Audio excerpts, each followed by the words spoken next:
রহস্যজনকভাবে বাথরুমের ভেতর থেকে দেহ উদ্ধার হলো সঙ্গীত জগতের খুব পরিচিত মুখ শেখ বশির উদ্দিনের। বিভিন্ন টিভি চ্যানেলে সঙ্গীতের পেছনে ড্রাম বাজিয়ে পরিচিত হয়েছেন বশির উদ্দিন। শনিবার রাতে বাথরুমের ভেতর থেকে দেহ উদ্ধার করে ডানকুনি থানার পুলিশ। পরিবার সূত্রে খবর, বশিরের আরামবাগে বাড়ি আছে। কলকাতা যাতায়াত করতে হতো, তাই যাতায়াতের সুবিধার জন্য আরামবাগ ছেড়ে ডানকুনিতে একটি ফ্ল্যাট কিনে স্ত্রী ও এক পুত্র সন্তানকে নিয়ে আলাদা থাকতেন বশির। ডানকুনিতেই কিছুদিন আগে একটি রেস্টুরেন্ট খোলে বশির। সেই রেস্টুরেন্টে গিয়েছিল বশিরের পরিবারের লোকজন। রাতে বাড়ি ফিরে ডাকাডাকি করলে বশির উত্তর না করায় পুলিশকে খবর দেয় পরিবার। পুলিশ এসে দরজা ভেঙে বাথরুম থেকে দেহ উদ্ধার করে। বলতে দেখুন, আমরা থাকি আরামবাগে আর কাকু থাকে ডানকুনিতে। 4 থেকে 5 বছর হয়েছে এসেছে এখানে কাজের সূত্রে। আর কাকু একটা ভালো মিউজিশিয়ান, মানে খুব ভালো ব্যঞ্জন বাজাতো।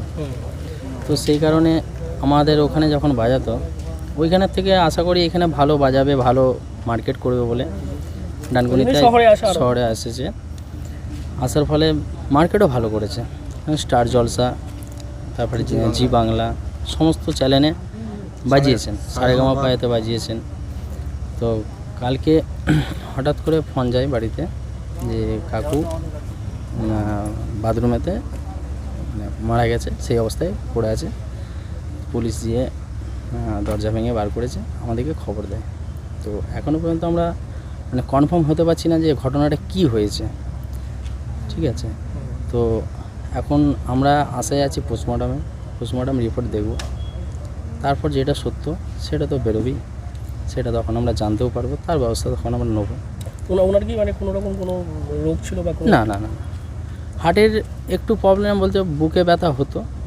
তো বুকে ব্যথার জন্য ডাক্তার দেখিয়েছে। এটা স্বাভাবিক, একটা বুকে ব্যথা হলে আমরা যেমন ডাক্তার দেখাই সেরকম ডাক্তার দেখিয়েছে। এমনি কোনো সিরিয়াস কোনো রোগ ছিল না, সিরিয়াস কোনো রোগ থাকে না। ভালো ছেলে, 34-35। তো খুব ভালো ছেলে, মানে শুধু এইখানে নয়, আমি মনে করি আমার পশ্চিমবাংলা, গোটা পশ্চিমবাংলার লোক জানে যে কীরকম বাজাতো আর কীভাবে চিনে বসিরকে। আপনারা এখন কী চাইছেন? আমরা চাইছি এখন আমাদের যেটুকু আমরা দেখছি যে থানা পুলিশ নিয়ে এসেছে, এখানে বডি এখানেই আছে। এরপর হসপিটালে নিয়ে যাবে, পোস্টমর্টম হবে। আমরা পোস্টমর্টমের উপর ভিত্তি করে আমরা আগাবো। যদি অন্য কোনো কিছু হয়ে থাকে তার ব্যবস্থাও নেবো। উনি ফ্ল্যাটে কি একাই থাকতেন? না, ফ্ল্যাটে কাকু থাকে, কাকিমা থাকে, কাকুর ছেলে, মেয়ে আর শাশুড়ি। কালকে কেউ ছিল না? কালকে যখন ঘটনাটা হয়েছে 2টো নাগাদ কাকুর শাশুড়ি কাকুর ছেলে মেয়েকে নিয়ে একটা রেস্টুরেন্ট করেছে, 4 দিন হলো ওপেন হয়েছে। আচ্ছা, সেই রেস্টুরেন্টে চলে গেছিলো। কাকিমা একটা জব করে, সেই জবেতেও চলে গেছিলো, অ্যামাজনে জব করে। কাকিমা বেরোয় 9টায় আর 7টার সময় আসে। তো কাকিমা, হ্যাঁ, কাকু একাই বাড়িতে ছিলেন। আমরা যেটা দেখলাম, কাকুর রিহার্সাল করবে বলে সব কিছু রেখে সব কিছু করে রেখেছে। তো তারপরে তো কাকিমা যখন 7টার সময় আসে, রেস্টুরেন্টে ঢুকে যায়। ওখান থেকে একবারে রেস্টুরেন্ট বন্ধ করে বাড়িতে আসে 9টার সময় যখন এসে ডাকাডাকি করে, কাকু তখন খুলে নেয়। পাশের বাড়ির লোককে বলেছে যে দেখুন না, দরজা খুলছে না কেন। বলছে ভালো করে ডাকুন, হয়তো ঘুমিয়ে গেছে। বলছে না, ঘুমোয় না, ও তো এখন ঘুমানো ছিল নয়। তো তখন ওনারাও চেষ্টা করেছেন, খুলতে পারেননি। ওনারাই বলেন দেখুন আমরাও পারবো না, উনি প্রশাসনের সাথে যোগাযোগ করুন। তখন পুলিশ গিয়ে দরজা ভেঙে উদ্ধার করে। আপনার নাম? আমার নাম শেখ নাসির উদ্দিন। আপনারা তো দীর্ঘদিন ওনার সাথেও কাজ করেছেন। হ্যাঁ, কী বলবেন এই সিচুয়েশনে? কী বলবো, কী বলা যায়, বলার তো কোনো কথা নেই। আমরাও এত ভালো ছেলে ছিল, এত আমরা ভালোবাসতাম ওকে। আর আমি তো 15-12টার সময় রাত্রে শুনে তো কান্নাকাটি বাড়িতে লাগিয়ে দিয়েছি। পাশের লোকও এসে গেছে, কী হয়েছে?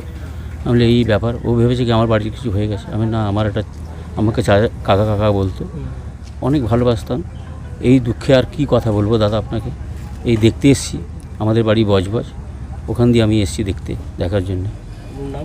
আমার নাম দুর্গা হরিজন।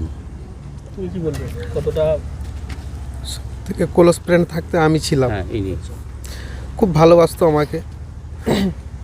যেখানে যেতাম ও আমাকে না নিয়ে, ও যেখানে যেত আমাকে না নিয়েও যেত।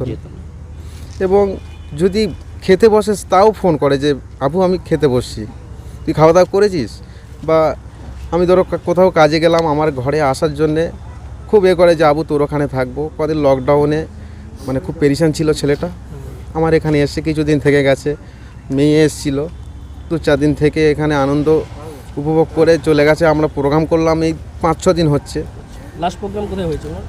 লাস্ট প্রোগ্রাম করেছি আপনার আনন্দপুরে, মেদিনীপুর আনন্দপুরে, ওখানে আমার লাস্ট প্রোগ্রাম হয়েছে। সঙ্গীত মানে এই মিউজিশিয়ান জগতে তো ওনার অনেক অবদান অনেক রয়েছে। অনেক অনেক নাম আছে।